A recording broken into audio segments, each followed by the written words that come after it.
Hébreux, chapitre 13. C'est ça? Bon. Qu'est-ce qui est écrit? 12, 14. Disons. La Bible dit, c'est pour cela que Jésus aussi, avant de sanctifier le peuple par son propre sang, a souffert hors de la porte. Sortons donc pour aller à lui hors du camp en portant son opprobre. Voilà. Que Dieu vous bénisse. Bénissez dans le Seigneur. Donc, Hébreu nous fait comprendre qu'en réalité, Jésus, quand il a porté l'opprobre, quand il a porté le péché, il était donc en dehors du camp. Il a donc été crucifié en dehors de la ville. Et ça vous comprenez? Pourquoi? Parce qu'il était devenu pécheur. Il était devenu péché. Il était devenu lépreux. Donc quand Dieu donnait la loi sur la lèpre, Dieu parlait premièrement de lui-même. C'est pourquoi, lorsque Adam et Ève ont péché, et qu'ils se sont fait des vêtements en feuilles du figuier, Dieu vient, il sort avec la peau de l'animal. Il couvre leur nudité, mais comme les deux avaient déjà péché, donc ils étaient porteurs du péché. Qu'est-ce que Dieu dit? La Bible dit que Dieu ouvrit la porte du jardin et il les mit dehors. Donc il les chassa. C'est pourquoi j'ai toujours dit ceci, frère. Nul n'est besoin pour vous de nous tromper. Tu peux tromper ton concitoyen. Il y a des gens qui donnent beaucoup de versets. On va lire ça aussi. Nombre chapitre 5, verset 2. Hein? Vous pouvez également ordonne aux enfants d'Israël de renvoyer du camp tous les lépreux. J'aime ça. Nombre chapitre 5, verset 2. Ordonne aux enfants d'Israël de renvoyer du camp tous les lépreux. Et quiconque aura une gonorrhée ou est souillé par un mort. Si tu as la gonorrhée, ça va te mettre dehors, ok? J'aime la Bible. Donc, ne viens pas poser beaucoup de questions sur la liste, ok? C'est pas notre objet d'intervention. Bon, regardez. Remarquez cette chose. Donc, quand quelqu'un a péché, lépreux, on doit les chasser, les mettre en dehors du camp. C'est pourquoi je voudrais ici exhorter, frère. Nul n'est besoin de faire de l'hypocrisie. Tu peux nous tromper, nous les humains. Tu peux raconter des choses sur nous, c'est pas grave. Tu peux nous donner un faux témoignage. Mais je t'informe que chaque fois que toi tu pêches devant Dieu, en fait, spirituellement, Dieu t'a chassé déjà. Donc, le péché en lui-même t'éloigne de la face de Dieu. Tu comprends ça? Donc, tant que tu ne te répands pas, en réalité, spirituellement, tu es chassé au devant de sa face. C'est pourquoi, quand bien même qu'il a couvert la nudité d'Adam et d'Ève, et comme il n'avait pas demandé pardon, parce qu'Adam n'a jamais demandé pardon, ok? Qu'est-ce que Dieu fait? Il ouvre la porte du jardin, il les chasse. Donc c'est un lépreux qu'on met en dehors du camp. C'est pourquoi le Seigneur Jésus-Christ, après qu'il ait porté les péchés de l'humanité, Dieu les met dehors. C'est pourquoi. Maintenant, pourquoi marchait-il avec les impudiques, les prostituées, les gens de mauvaise vie? C'était pour une seule raison. Pour que ces gens-là arrêtent leur mauvaise vie. Pour que ces gens soient transformés. Bien-aimés dans le Seigneur. J'exhorte encore. Avant de m'envoler, parce que je vais voler bientôt. Nous prêchons l'évangile. Pour que toi qui avais une mauvaise vie, que tu puisses changer. C'est la raison de l'évangile. Il n'y a pas autre chose. Nous ne prêchons pas pour que tu aies beaucoup de maisons, de voitures. Non, ce n'est pas l'objet de la prédication, bien aimé. La voiture, tu peux l'avoir si Dieu te bénit. La maison, tu peux en acheter. Les enfants, tu peux en acheter. Mais la raison de l'évangile, frère, C'est pour que tu abandonnes la vie du péché. Parce que c'est la vie du péché qui sème les troubles dans la vie des hommes. C'est la vie du péché qui sème les troubles dans des foyers. Je vous avais dit la fois passée, frère. S'il y a des conflits dans un couple, c'est le péché. S'il y a de la bagarre, c'est le péché. S'il y a la discussion, c'est le péché. Le péché est la source de tous les conflits, de tous les problèmes que l'homme a sur la terre. C'est pourquoi l'évangile doit être prêché pour que d'abord, que l'homme soit changé et transformé. Frère, j'ai dit et j'insiste, tu peux faire ta démonstration comme tu veux. Tu peux attester de ta connaissance, de ton élévation et de ton intelligence. C'est bien beau. Mais si ta vie est toujours liée au péché, rien ne changera. Vous pouvez prêcher l'essence patriotique d'un État. Tu vois, il faut le civisme. Il faut des hommes patriotes. Je t'informe que si la racine du péché est dans l'homme, il ne changera pas. Donc le ministère, c'est d'abord changer l'homme. Est-ce que vous comprenez ce que nous... C'est pourquoi toutes les personnes qui ont marché avec Jésus n'ont plus manifesté la vie d'Adam. Ils n'ont plus manifesté la vie de jadis. Marie n'a pas continué à être possédée par les démons. Marthe n'a pas continué à se prostituer. Zachée n'a pas continué à être un corrompu, agent de contribution. Est-ce que vous comprenez? Donc, quand quelqu'un rencontre le Seigneur, il faut que la... C'est ça la raison. C'est pourquoi Tamar tombée enceinte veut dire en d'autres termes, Tamar a la vie. Parce que celle qui tombe enceinte cesse d'être prostituée, frère. C'est pourquoi, vous allez voir dans les Écritures, une fois que Tamar est tombée enceinte, la grossesse de Tamar a fait que Tamar puisse enlever l'habit de la prostituée. La grossesse doit enlever en toi les vêtements de l'opprobre, les vêtements d'une prostituée. Est-ce que vous comprenez? Lisons ça, frère. Rentrons. Genèse chapitre 38. Lisons cela. Genèse 38.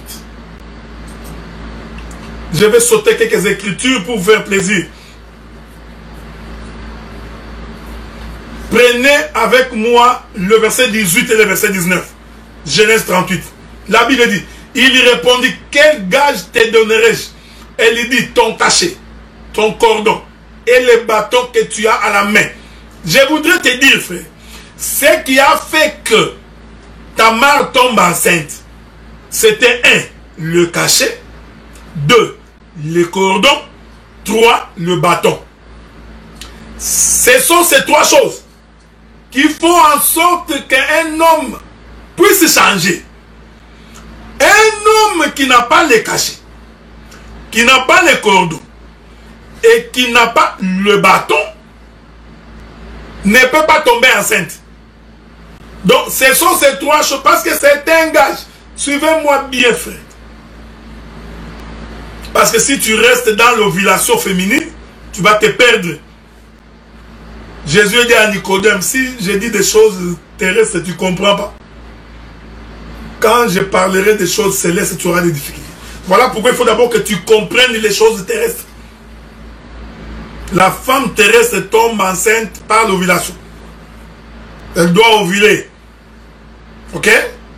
Mais spirituellement, cette ovulation va s'expliquer par les bâtons, par les cordons et par les cachets. Vous voyez, je vais rester longtemps. Parce que j'expliquerai qu'est-ce que c'est les cachets, qu'est-ce que c'est les cordons et qu'est-ce que c'est les bâtons. Et j'aime ce que Tamar dit. Il dit les cachets. ton cordon et les bâtons que tu as à la main. Donc la main de Judas, j'aime l'évangile, la main de Judas détenait le cachet, les cordons et les bâtons. Donc pour que Judas donne ces choses à Tamar, Judas devait ouvrir sa main. Donc si Judas n'ouvre pas sa main, Tamar ne peut pas avoir ces choses. Toutes ces choses sont prophétiques. Mais pour aujourd'hui, parce que c'est là que je voudrais aller atterrir, l'Écriture dit, le verset 39, verset 19, Genèse 38, 19, elle s'éleva et s'en alla, elle ôta son voile et remit ses habits de veuve. Vous voyez? Dès que Tamar a reçu ces trois choses, je t'informe qu'elle est tombée enceinte le même jour. Dès qu'elle rentre chez elle, elle enlève ses habits de prostituée. C'est ici que j'exhorte. Pour dire, celui qui rencontre le Seigneur, celui qui rencontre le Dieu que nous prions, et que Dieu lui donne les cachets, les cordons et les bâtons, ces trois choses doivent en toi l'habit de la prostituée. C'est-à-dire, si tu étais quelqu'un de mauvaise vie, si tu étais un impudique, un voleur, coureur de jupes, malhonnête, un menteur, rempli de haine et d'amertume, un calculateur de pièges, quand tu rencontres le Seigneur, il faut que ces vêtements soient ôtés. Ton témoignage, j'ai toujours dit ça, frère, ton témoignage doit changer. Non, on connaît que tu étais un frère bandit. Si tu veux te chamailler, tu peux te chamailler du matin jusqu'au soir. Oh, un prédicateur qui se bagarre. J'ai connu des prédicateurs comme ça. Ils se sont bagarrés, ils ont pris la chair qui était en bois, ils ont jeté. Les fidèles couraient à gauche et à droite, des prédicateurs. Parce que ces prédicateurs-là, quand il était en Bandaka, il était un piroguier. Alors, il a tellement ramé, maintenant il a des muscles, il a des biceps. Il était devenu fort. Quand il frappe, tu vas tomber. Il croit au Seigneur, mais il n'a pas abandonné sa vie de jadis. Il vient et continue à ramer même dans l'église. Toujours. Tu étais un coureur de jupons, un vrai coureur de jupons. Toi, tu ne voyais pas les jeunes filles passer. Tu viens au Seigneur. Non, il est devenu prédicateur. Toi, tu prends le micro. Tu es en train d'observer les fidèles. C'est comme quand je parlais avec mon bien-aimé Guy Roger Bassafoula. Donc, un prédicateur, c'est un berger à qui on a donné les troupeaux d'autrui pour garder, pour protéger. Les troupeaux d'autrui. Jésus dit à Pierre, Pierre, est-ce que tu m'aimes? Il dit oui. Paie mes brebis. Ce sont les brebis de l'Éternel, de Jésus. Non, un pasteur qui dit que non, Bandiminanga, ce sont mes fidèles. Ce ne sont pas tes fidèles. Oh nous, tu vois, il a pris mes fidèles. Tes fidèles, depuis quand toi tu as des fidèles? Hein? Non. Si toi tu ne sais pas protéger les fidèles, et que moi je sais protéger, je récupère les fidèles, mais ce ne sont pas mes fidèles. Je vous ai toujours dit, ne devenez jamais esclave d'un prédicateur. Surtout s'il vit mal, si c'est méconnu. Il ne faut même pas regarder par deux fois. Quand vous avez en face de vous un prédicateur qui pêche du matin au soir, il tombe, il tombe. C'est comme j'ai toujours dit, c'est comme les chenilles qui tombent d'un arbre secoué. N'ayez pas honte, sautez. Sautez. Jésus dit à Pierre, paie mes brebis, mes brebis. Ce sont les brebis de l'Éternel, ce n'est pas pour toi. Le problème que tu as, toi, c'est de paître. Donne aux brebis du Seigneur ce que Dieu t'a dit. Mais ne prends pas les brebis du Seigneur en otage. Maintenant, nous trouvons des prédicateurs comme ça. Lui, quand il est dans l'église, un coureur de jupons. Maintenant, il est en train de regarder les brebis. Il dit, oh, quelle brebis. Ça, c'est Mado. C'est des brebis à bien manger les pondous. Regarde comment il a engraissé. Il fait le projet de bouffer la brebis. Ah, Seigneur. Vous vous rendez compte? Donc, les pasteurs, quand ils regardent les sœurs, donc, c'est son troupeau.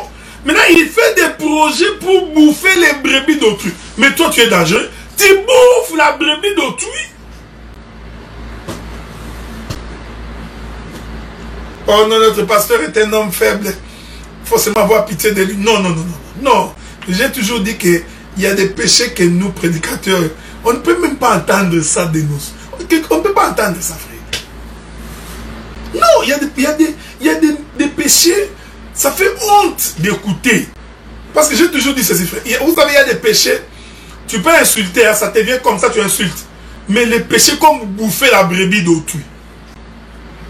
Hein? Les péchés de bouffer la brebis d'autrui.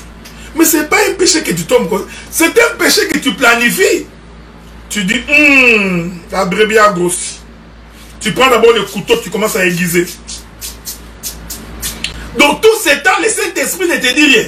Que attention, le couteau que tu es en train d'aiguiser, c'est pour manger la brebis d'autrui. Non, tu continues. C'est pas fini. Maintenant, tu prends la corde pour aller récupérer la brebis par le cou. Seigneur Dieu. Tout ce temps, le Saint-Esprit ne te dit pas que ce que tu fais est un péché. Tu tires la brebis d'autrui. Tu tires. Bah, bah. Vous savez, quand j'étais à l'internat. Hein, quand j'étais à l'époque, j'ai étudié à l'internat à la province du Bandung. Quand on était jeunes là, on volait nous volions les poulets des villageois. Nous, on volait les poulets des villageois. Vous savez, à l'internat, on nous donnait seulement les foufous avec des légumes, de foufous avec les pondous. Rarement, on mangeait la viande. Surtout encore ce qui était au Bandung. Parce qu'au Bandung, ils n'ont que la savane. Donc, ils ne mangent que les chenilles, tu vois, les petites souris, de ne pas les grosses viandes. Hein, parce que la majorité des Bandung, c'est la savane. Donc, c'était rare de manger la viande. Hein, pas comme nos frères de l'Équateur et de la province orientale. Mais la plupart de nos internats, c'était Bandundu ou Bas-Congo. Or, Bandundu et Bas-Congo, c'est la savane. Donc, c'est rare de trouver les antilopes, les éléphants. Ok? Donc, on était habitué à ne manger que les légumes. C'était comme dans les jardins, avant les péchés d'Adam et Ève. Alors, nous, on faisait les projets pour commencer à voler les poules des villageois. Voilà comment on faisait. On prenait les riz. On jetait les graines de riz jusque dans les dortoirs. Ouais, on jetait les graines de riz jusque dans... Maintenant, quand les poulets étaient en train de bouffer les graines, ils ne se rendaient pas compte que petit à petit, il venait, il entrait dans les dortoirs. Dès qu'il entre dans les dortoirs, on ferme la porte du dortoir. Vous connaissez les internats, non?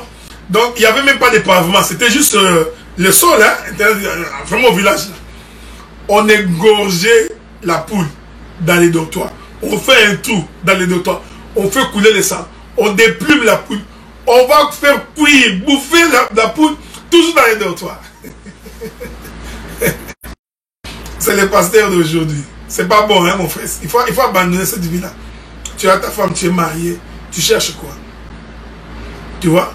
Non, mais aujourd'hui, non, non. Donc, le berger fait les projets. Donc, ma soeur, le Saint-Esprit me dit, on va entrer en prière, seulement nous deux. 3 jours de prière. Parce que Dieu m'a convaincu. Tu vois, ça, on est en train de tirer l'animal par la corde. Petit à petit. Oh, ma soeur, Dieu m'a donné la prophétie, m'a donné une orientation. Nous allons nous deux seulement aller en prière. Nous deux. La main de l'homme de Dieu, c'est la main qui a l'onction. La Bible dit que vous imposerez les mains aux malades. Vous imposerez. Là, tu commences à imposer. Impose les mains. Tu vois? Tout ça, on tire la corde. tire la corde. Bien-aimé dans le Seigneur, quand on connaît Dieu, on doit changer. Et les gens doivent témoigner. J'ai toujours dit ça, frère. Il faut que même les païens témoignent que non, cet homme-là, nous l'avions connu. Mais nous pouvons témoigner aujourd'hui qu'il connaît Dieu. Cet homme, il s'est rapproché du royaume. Mais non! Toi, on a tellement peur de toi, même quand tu es devenu chrétien. Quel frère? Celui-là, non. N'essayez même pas. Si vous essayez, vous allez voir. Non, voilà. Mais il prie. Ouais, il prie. Il y a des gens, donc faites attention. Non. Quand Tamar a reçu le cordon, le cachet et le bâton, il est rentré, il a enlevé ses habits de la prostituée. C'est-à-dire, il a enlevé les habits de celui qui péchait. La Bible dit qu'il va remettre l'habit de la veuve. Or, la veuve, c'est celle qui a perdu son mari, mais qui vit dans l'espoir. Ici, mais il faut comprendre le veuvage. Ce veuvage ici est compliqué. Est-ce que vous comprenez? Jésus dit aux pharisiens, à propos de ses disciples, Jésus dit, front de diamants, émeraude. Tu vois déjà quand ta propre femme témoigne de toi.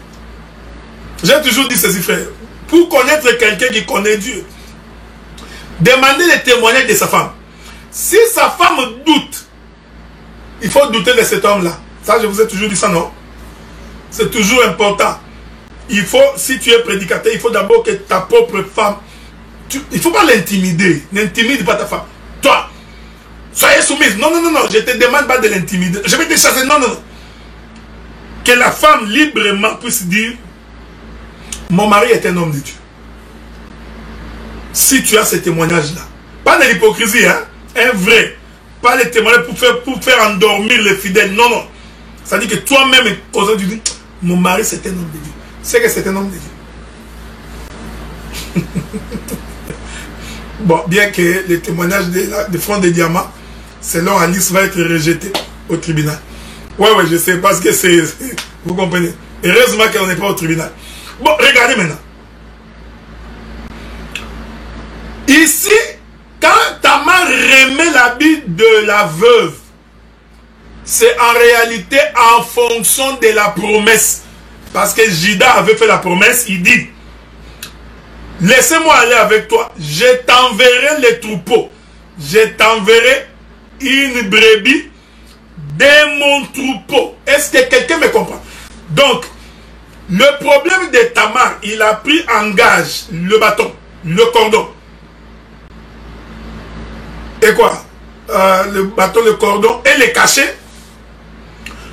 Avec la promesse que la brebis va lui être envoyée. Donc, la brebis, c'est une promesse. Mais en attendant d'avoir la promesse, voici ce que je te donne. J'aime ça. Donc, ici, Tamar est veuve en fonction de la promesse de ce qu'il va recevoir. C'est pourquoi Jésus a dit aux disciples, je m'en vais vers le Père.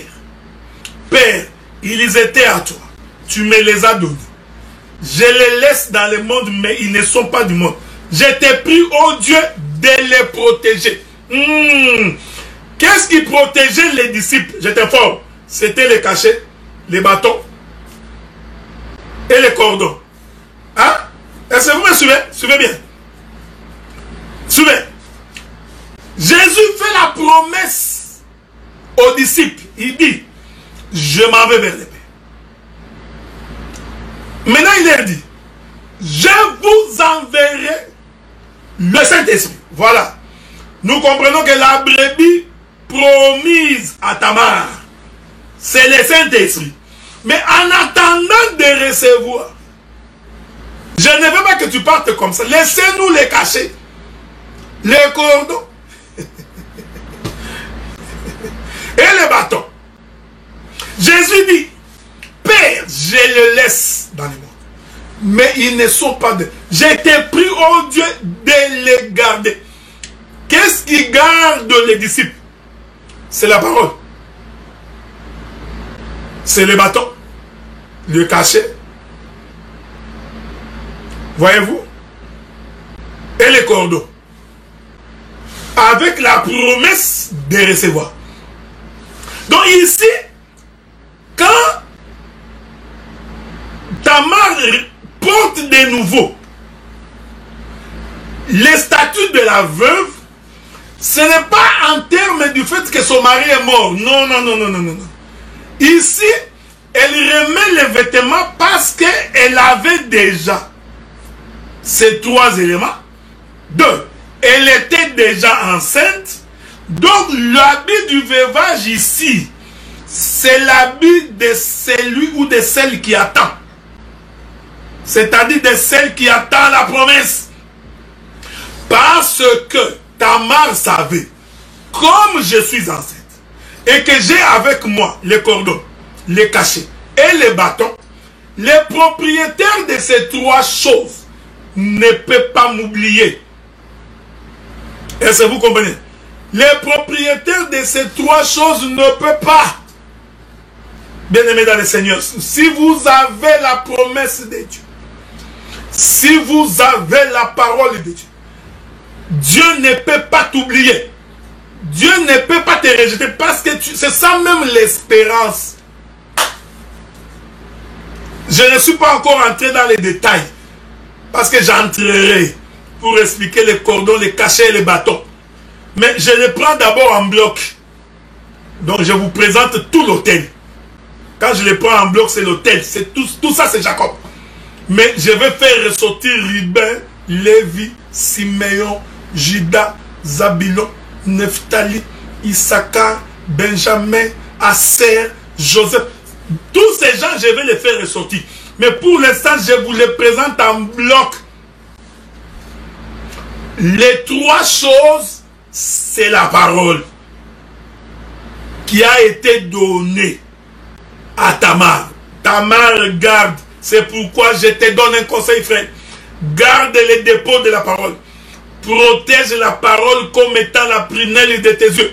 Pourquoi? Parce que sans cela, tu ne peux pas avoir la promesse. Tu n'hériteras pas la promesse. Est-ce que vous comprenez ce que nous disons? Bien-aimé Léma, vous avez des exemples bizarres. Est-ce que vous voyez ça? Donc, bien-aimé Léma, il y a des fois des frères, quand tu lis les commentaires, tu te dis, mais comment ces frères font des choses comme ça? Bon, c'est pas grave, je te comprends. Regardez. Donc, je vous ai dit, quand on a ces trois choses, on doit enlever les vêtements de la prostituée. Donc, l'habit de la veuve que Tamar porte pour la seconde fois, ce n'est pas pour la perte de son mari, non. C'est pour attendre la promesse. C'est pour attendre le... Bon, j'aime ça. Léma, je te dis que tu m'as vraiment fait rire au point où je suis incapable de me retenir. Voyez-vous? Je voudrais lire 2-3 écritures pour finir. N'oubliez pas ce que je vous ai toujours dit, que ce sont les écritures dans l'ombre. Et dans l'ombre, il n'y a pas la représentation exacte des choses. Ok? Lisons. La Bible dit, Juda envoya les chevreaux. Nous sommes au verset 20. Juda envoya les chevreaux par son ami Adullamite pour retirer les gages des mains de la femme. Mais il ne la trouva point. Voyez ce qui se passe. Donc ici, son ami, l'ami de Juda. Mais cet homme d'Adullamite là, c'était un bon ami. Hein? On en parlera un jour. Donc l'ami est allé rechercher Tamar sur le chemin des prostituées. Écoutez ce que la Bible dit. Il interrogea les gens du lieu en disant, Où est cette prostituée qui s'est tenue à Énaïm sur le chemin? Il répondit, il n'y a point ici des prostituées. Ah, j'adore Dieu. C'est-à-dire que si toi tu étais un voleur et qu'on vient te rechercher sur le chemin des voleurs, on ne peut plus te trouver là-bas. Les gens de la ville doivent témoigner. Non, non, non. Ici, il n'y a pas de voleurs. Vous voyez, frère? Donc, si tu étais un pécheur, après que tu aies rencontré Judas, Judas qui est la lumière, le quatrième, et après qu'il ait donné les bâtons, les cordons et les cachets, c'est-à-dire après que tu sois éclairé, si l'on revient sur les chemins du péché, on ne peut plus te trouver là-bas. C'est ça la vraie parole, frère. La vraie parole, c'est la parole qui délivre. La vraie parole, c'est celle qui te donne le goût d'être rattaché à Dieu. La vraie parole, c'est celle qui te donne la haine du péché. La vraie parole doit te donner la crainte de Dieu. De telle sorte que si nous repassons sur le chemin que tu passais jadis, qu'on ne te trouve plus. Est-ce que vous comprenez?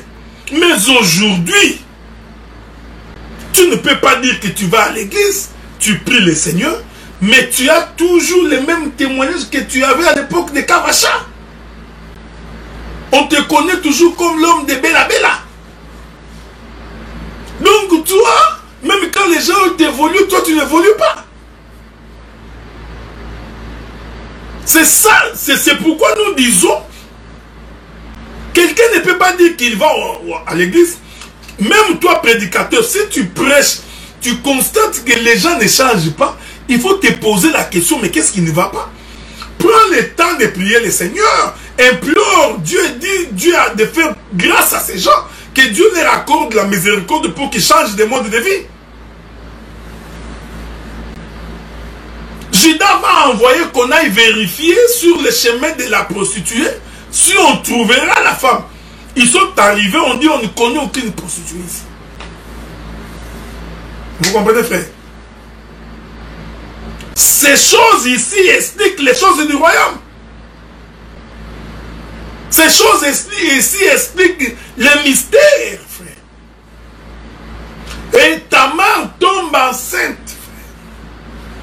Si quelqu'un rencontre Judas, tu dois tomber enceinte. Mais parce que Judas, lui, manque jamais son coup. Il ne manque pas. Malgré qu'il est devenu vieux. Donc, tu tombes enceinte. Tu portes la semence de Judas. Et nous allons voir. Ce sont les gages. C'est les gages qui vont faire échapper la mort à Tamar. Tu vas mourir si tu n'as pas un gage. Sans gage, tu es mort. Et Tamar savait que si je n'ai pas un gage, cet homme ici va dire qu'il ne me connaît pas. Il dira que je ne l'ai jamais connu. Voilà pourquoi elle a exigé. Non, la promesse c'est bien. Je crois que tu m'enverras certainement. Mais pour l'instant, je t'ai pris. Donne-moi les gages. C'est pourquoi nous disons, tous ceux qui ont rencontré le Seigneur doivent changer. Elles doivent tomber enceintes. Parce que la parole a la puissance de transformer quelqu'un. La parole a la puissance de changer quelqu'un. Si tu étais véritablement Tamar et que tu as rencontré le véritable Judas, tu dois tomber enceinte. Et quand tu tombes enceinte, tu enlèves les vêtements de la prostituée. Tu mets les vêtements de celle qui attend la promesse. Bien-aimé dans le Seigneur, ça a été pour moi un privilège que de vous parler et aussi de parler des choses du royaume. Et nous espérons que l'Éternel Dieu du ciel, demain je ne serai pas là, donc je reprends mon horaire de chaque samedi et nous allons continuer cette marche ici jusqu'à ce que nous allons la finir. Que Dieu vous bénisse, qu'il bénisse vos demeures, qu'il bénisse vos travaux, qu'il combatte pour vous face à l'ennemi et qu'il vous accorde la victoire par le précieux nom du Seigneur.